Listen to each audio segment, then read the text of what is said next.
Brilliant maths classes में आपका स्वागत है। इस वीडियो में हम लोग क्लास 10 गणित का अध्याय 1 वास्तविक संख्या का उदाहरण 1 को हल करेंगे। तो हल करने से पहले आइए प्रश्न को पढ़ के समझ लेते हैं। प्रश्न ये है कि 4052 और 12576 का एचसीएफ यूक्लिड विभाजन एल्गोरिथ्म का प्रयोग करके ज्ञात कीजिए। अर्थात हमें इन दोनों संख्याओं का एचसीएफ ज्ञात करना है यूक्लिड विभाजन एल्गोरिथ्म का प्रयोग करके। तो आइए इसको यहां हल कर लेते हैं। सॉल्यूशन करने से पहले इन दोनों संख्याओं को यहां पे उतार लेते हैं। तो 4052 छोटा है 12576 से। इन दोनों संख्याओं के बीच में इस चिन्ह का प्रयोग किए और इस चिन्ह का मुंह हमेशा बड़ी वाली संख्या की तरफ होता है। तो बड़ी वाली संख्या 12576 है, तो इसका मुंह इधर ही होगा। अब हम लोग आगे बढ़ते हुए ये जो बड़ी वाली संख्या है उसमें 4052 से भाग लगा करके एचसीएफ हम लोग ज्ञात कर लेते हैं। तो आइए यहाँ पे भाग लगाना शुरू करते हैं। 4052 से भाग लगा लेते हैं 12576 को। 3 से चलेगा, 3 दूने 6, 5 तिया 15, 3 0 0, 1 4 तिया 12। आइए इसको घटा लेते हैं। 6 से 6 गया 0, 7 में से 5 गया, 5 में से 1 गया 4, 2 से 2 गया 0, 1 से 1 गया 0। अंत में 0 को नहीं भी लिखने पर कोई दिक्कत नहीं है। आप चाहे तो यहाँ पे 2 0 घटा करके लिख भी सकते हैं। तो आइए अब जो यहाँ शेषफल 420 बचा है इसको बना लेते हैं भाजक, और इससे पहले वाला जो भाजक है उसको यहाँ उतार करके बना लेते हैं भाज। अब हम लोग इसको भाग लगाते हैं। तो 9 से चलेगा, तो 9 0 0, 9 दूने 18, 1 9 चौक 36, 1 37। आइए इसको घटा लेते हैं। 2 से 0 गया 2, एक धार लिए 15, 15 में से 8 गया 7, एक धार लिए 9, 9 में से 7 गया 2, यहाँ बचा 3, 3 में से 3 गया बचा 0। शुरू में 0 नहीं भी लिखने पर कोई दिक्कत नहीं है। तो आइए फिर इस शेषफल को यानी 272 को भाजक बना लेंगे, और इससे पहले वाला जो भाजक 420 है उसको यहाँ पे उतार लेते हैं। एक मर्तबा चलेगा तो एक मर्तबा से चला लेते हैं, हो जाएगा 272। अब हम लोग इसको क्या करेंगे, घटा लेंगे। एक धार लिए 10, 10 में से 2 गया 8, यहाँ बचा 1, एक धार लिए 11, 11 में से 7 गया बचा 4, यहाँ बचा 3, 3 में से 2 गया 1। चलिए आगे बढ़ते हैं। फिर हम लोग अब इसको बना लेते हैं भाजक। इसके पहले वाला जो भाजक है उसको यहाँ पे उतार करके भाज्य बना लेते हैं। एक मर्तबा से चलेगा तो एक मर्तबा से चला लेते हैं। 2 से 8 नहीं घटने वाला, एक धार लिए 12, 12 में से 8 गया 4, यहाँ बचा 6, 6 में से 4 गया 2, 2 में से 1 गया 1। अब फिर क्या करते हैं, इसको बना लेते हैं भाजक। इससे पहले वाला भाजक को यहाँ उतार करके भाज्य बना लेते हैं। फिर हम लोग 1 से चला लेंगे। तो 1 से चलाने पर 124, यहाँ पे हम लोग घटा लेते हैं। 8 से 4 गया 4, 4 में से 2 गया 2, 1 में से 1 गया 0। शुरू में आप 0 लिखिए नहीं लिखिए उससे कोई दिक्कत नहीं है। इसको बना लेंगे भाजक। इससे पहले वाला भाजक 124 को यहाँ पे उतार लेंगे। अब चलेगा कितना से, 5 मरतबा से चलेगा। तो 5 चौके 20 का 0 हाथ में रहा 2, 5 दूने 10, 2 12, 120 हुआ।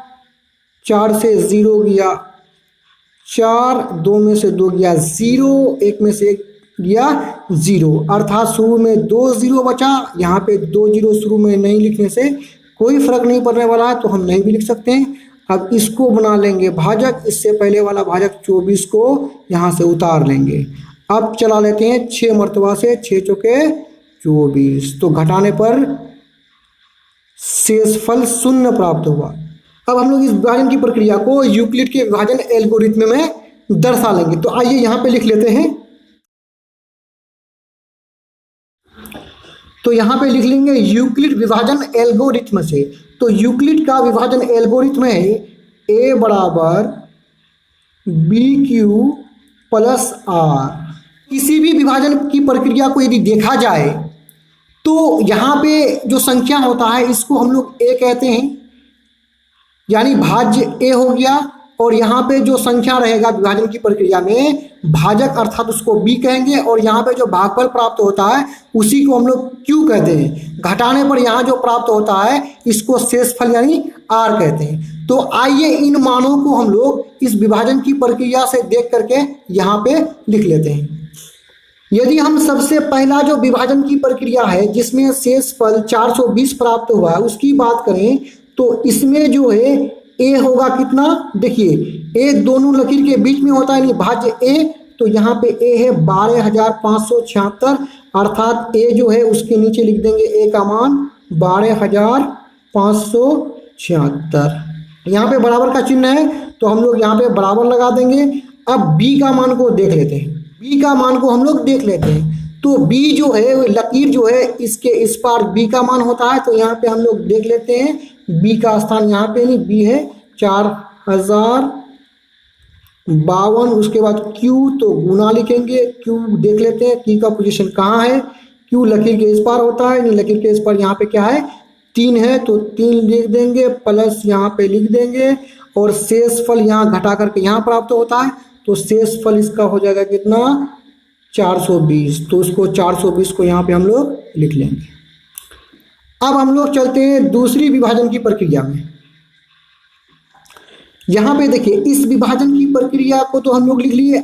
इससे पहले वाला जो विभाजन की प्रक्रिया है उसमें शेषफल 420 था। अब इस विभाजन की प्रक्रिया की बात करें तो ये शेषफल भाजक बन गया है।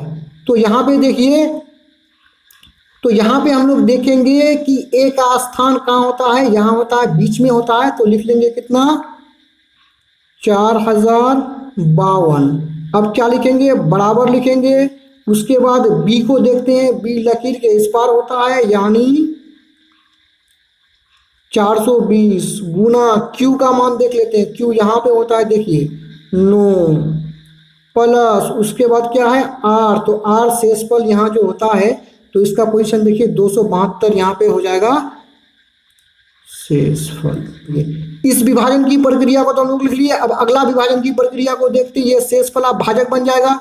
इस विभाजन की प्रक्रिया में ए क्या है बीच में 420, तो यहाँ पे लिख लेंगे 420। उसके बाद बराबर लिखेंगे, उसके बाद बी का मान है तो यहाँ पे जो होगा वो बी का मान 272 गुना क्यू 1 है प्लस शेषफल यानी आर का मान 148।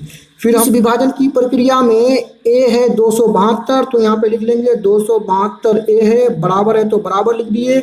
बी को देख लेते हैं, तो इस लकीर के यहाँ पर बी है यानी 148 गुना क्यू यहाँ पे होता है तो क्यू हो जाएगा 1 प्लस शेषफल यहाँ पे 124।